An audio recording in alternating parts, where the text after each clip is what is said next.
Bicameral Conference Committee meeting on the disagreeing votes on House Bill number 4058 or the fiscal year 2026 General Appropriations Bill is now called to order. Good afternoon, everyone. On behalf of the House of Representatives panel, we would like to call this Bicameral Conference Committee meeting on the disagreeing votes on House Bill number 4058 or the fiscal year 2026 General Appropriations Bill to order. On the part of the Senate, for the record, allow me to state our members to the Bicameral Conference Committee: Senator Mark Villar, Senator Pia Cayetano, Senator J.V. Arcito, Senator Lauren Legarda, who is present with us right now. Good afternoon, ma'am. Senator Francis Kiko Pangilinan, who's also present with us. Good afternoon, sir. Senator Erwin Tulfo, who's also present with us. Good afternoon, sir. Senator Amy Marcos, who's also present with us. Good afternoon, ma'am. Senator Bongo, who's also present with us today. Other members of the Senate panel is Senator Camille Villar, Senator Bato de la Rosa, and yours truly.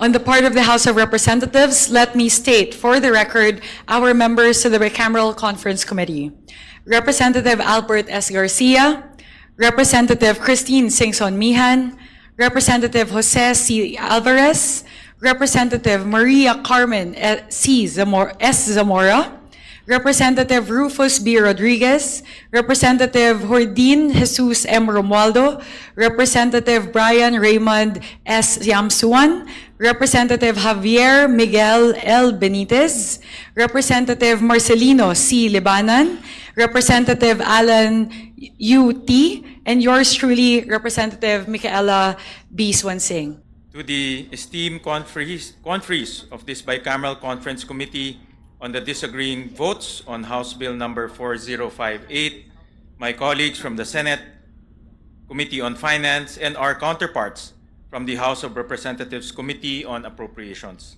It is my distinct honor to welcome you to this Bicameral Conference Committee meeting. Every year, Congress convenes as a single body to finalize at BICAM its most important legislation, discussing the varying perspectives of each member and reconciling their fiscal priorities to craft a national budget that is coherent, transparent, and responsive to the needs of the Filipino people. This year finds us in extraordinary times.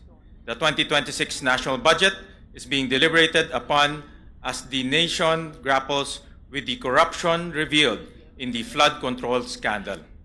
Public trust in our government institution has been shaken.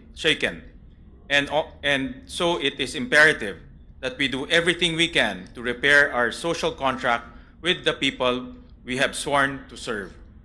In response to this call, each chamber has demonstrated its serious and consensuous commitment to meet the people's demand for transparency. The Senate, in fulfillment of Senate Concurrent Resolution number 4, has made publicly accessible documents relating to the national budget all in digital format through a centralized Senate Budget Transparency Portal. And today, for the first time in history, the Bicameral Conference Committee meeting on the 2026 national budget is live streamed. This is a recognition that the Filipino people are the ultimate stakeholders of every peso contained within every national budget. And as such, they have the right to know exactly where their taxes go. As we go to the BICAM proper, this meeting will seek to operationalize a procedure governing the initiation and passage of all appropriations bills pursuant to Article 6, Section 24 of the 1987 Constitution. This provision mandates that all appropriation, revenue, or tariff bills authorizing increase of public debt, bills of local application, and private bills shall originate exclusively in the House of Representatives. The same provision expressly empowers the Senate to propose or concur with amendments.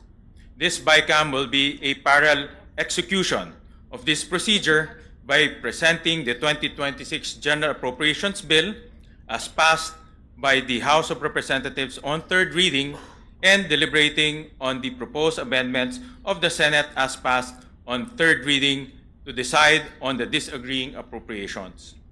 It is my deepest hope and prayer that through us, your conferees, each chamber will be able to fulfill its constitutional role. Hindi lamang upang mapanatili ang integridad ng sistema ng legislatura, kundi upang matiyak na ang pambansang budget na ito, ang kalooban at kapangyarihan ng sambayanang Pilipino ang mananaig. Sa ating pagpupulong sa araw na ito, pagtibayin pa natin ang prinsipyong nagbigay buhay sa ating republika at sa ligang batas. Ang paniniwala na lahat hindi pagkakaunawaan ay nabibigyan ng liwanag sa pamamagitan ng mahinahong diskusyon, bukas na pag-uusap at pagkakaisa. I know that as we review the varying fiscal and development priorities, we will be guided by the values of fairness, service, and justice. Pakinggan natin ang bawat pananaw ng may paggalang sa isa't isa. Alalahanin natin na ang budget na ating ipapasa ay huhubog sa buhay ng milyong-milyong mga Pilipino na sa susunod na taon. Panatilihin nating malawak ang ating pananaw lampas sa mga suliranin ng kasalukuyan tungo sa isang mapayapa at masaganang kinabukasan para sa ating mga kababayan. Siguraduhin natin na ang pambansang budget para sa taong 2026 ay magsisilbing daan sa pag-angat ng buhay ng bawat Pilipino. Ipakita natin sa kanila na hindi lang katang-isip ang isang gobyernong matino, bukas at kumikilos ng tama. Patunayan nating lahat na hindi natin pababayaan ang kanilang mga pangarap. Honorable members of the House and Senate panels, distinguished colleagues in public service, members of the media who are with us here in PICC, and to our countrymen closely watching this historic day, good afternoon. We are here today not only to address the disagreeing provisions of fiscal year 2026 General Appropriations Bill, or House Bill number 4508, but also to continue a series of structural reforms that place transparency, accountability, and public participation at the center of our budget process. We started by abolishing the small committee and establishing the first ever Budget Amendments Review Subcommittee, or the BARC. The BARC's over 20 hours of deliberations on institutional amendments were live-streamed, and all amendments approved were shown line by line. Moreover, all committee hearings and plenary deliberations were live-streamed. We enhanced engagement with civil society organizations and conducted the first-ever People's Budget Review. For the first time in recent history, the period of amendments in the House was open to all members, and all amendments were incorporated before the second reading approval.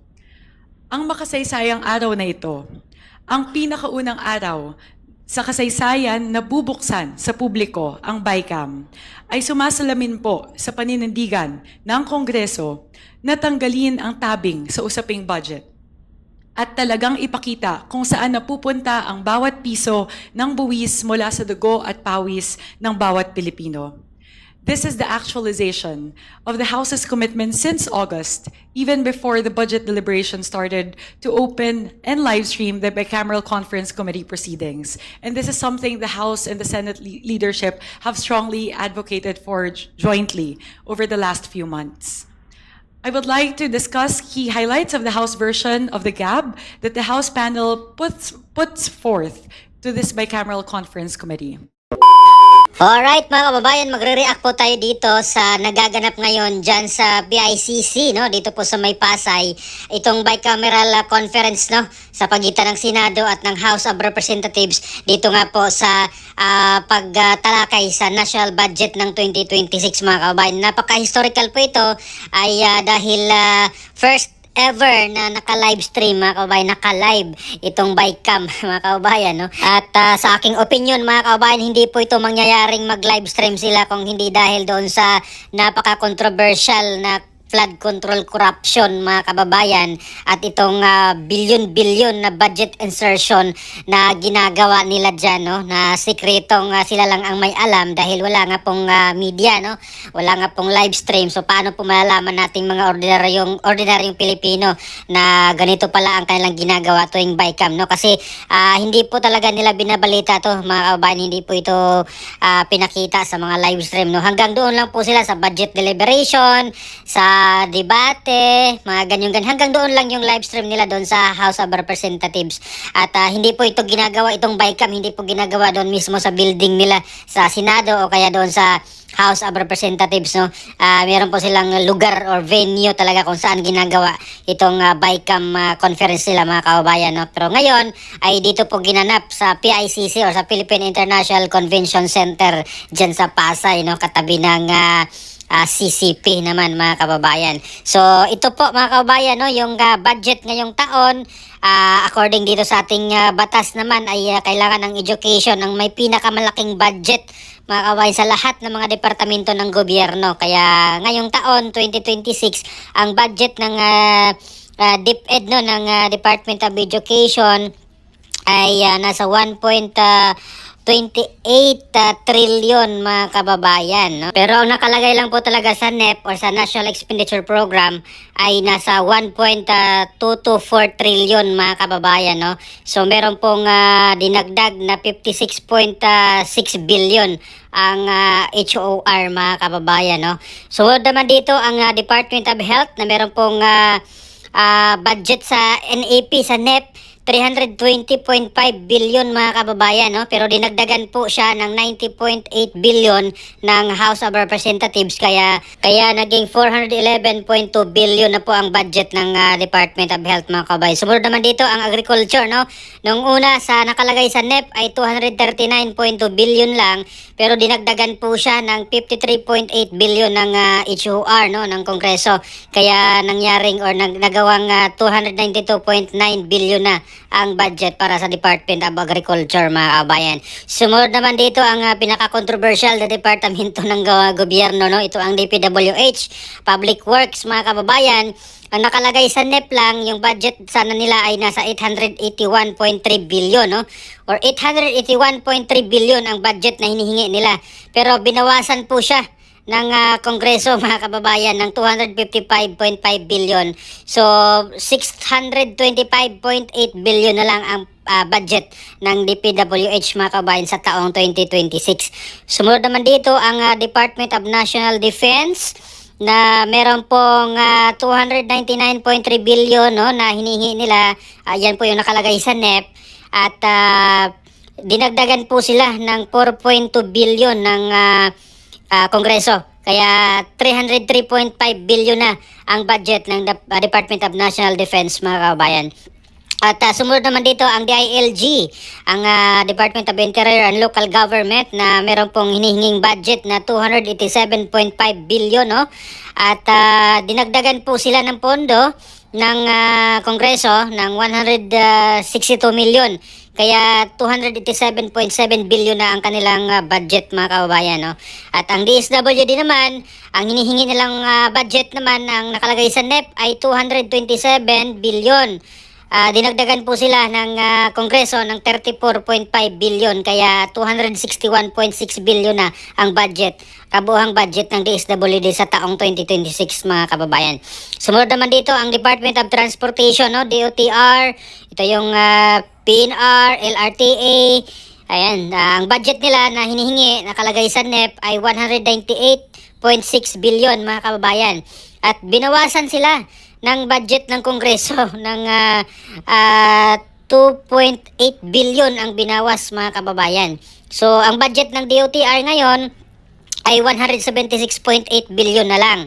At ang judiciary Ang hinihingi nilang budget mga kababayan ay 67.9 billion mga kababayan, no? Dinagdagan po sila ng 1.5 billion kaya 69.4 billion na ang budget ng judiciary. At yun po yung version ng House of Representatives mga kababayan, no? Although sinabi naman kanina ni Congresswoman Micaela Swansing, no, at ni Senator Sherwin Gatchalian na sila yung nangunguna dito, no, sa BICAM sa both houses. Sabi nila ay hindi naman magkalayo, no, yung kanilang mga version. Magkaparehas po sila ng priority, itong agriculture, ang health at ang education mga kabayan, yung pinakamalaking budget, no. So hindi po sila nagkatalo dyan sa kanilang mga priority, no, education, health at agriculture. Napansin ko lang din dito mga kabayan, no, sa Senate na side, no, dito sa BICAM ay maraming absent mga kabayan, no. Bukod kay Senator Bato de la Rosa, alam naman natin yung dahilan niya bakit po siya nagtatago ngayon dahil dito sa pag-aresto sa kanya mga kabayan. Baka mangyaring bitbitin na lang ulit siya doon sa eroplano at dalhin doon sa dahig, no. So yun po yung iniwasan ni Senator Bato de la Rosa. Pero itong ibang membro ng BICAM ng Senado mga kabayan, no, or dito sa side ng Senado, kagaya nila Senator Mark Villar, si Senadora Camille Villar, si Senator J.V. Ercito, ay wala po, pati si Senadora Pia Cayetano mga kabayan, no, hindi po sila dumalo. So nakakalungkot lang mga kabayan, hindi ko alam kung anong dahilan nila bakit hindi po sila dumalo dito sa sa BICAM conference nila dyan sa may PICC. Ang nandito lang sila Senator Amy, Senator Bongo, Senator Erwin Tulfo, Senator Kiko Pangilinan, Senator Sherwin Gatchalian, chairman dito sa Committee on Finance, no, dito sa Senate, at si Senadora Loren Legarda mga kabayan, no. At para po sa aking opinion, sana po hindi na po maulit yung mga nangyayari nung mga nakaraang budget mga kababayan, na kung saan meron pong nakalusot na mga 100 billion insertion, 50 billion insertion na pinag-uutos sa kay Saldico, mga ganyan. So sana sa ngayong budget ng 2026 ay hindi na po sana mangyayari yun mga kababayan, no, na talaga namang na po yung bansa natin, no,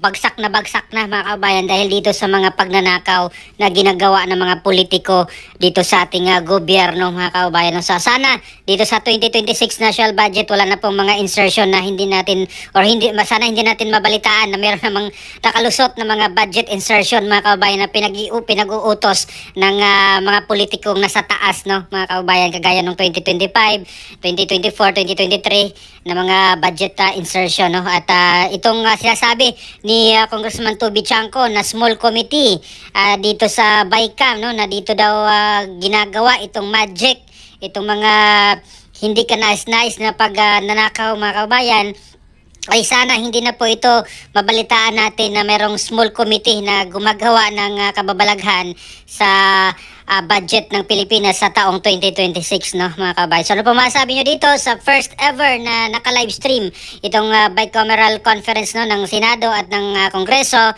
Please comment down below. Maraming salamat. God bless po sa ating lahat.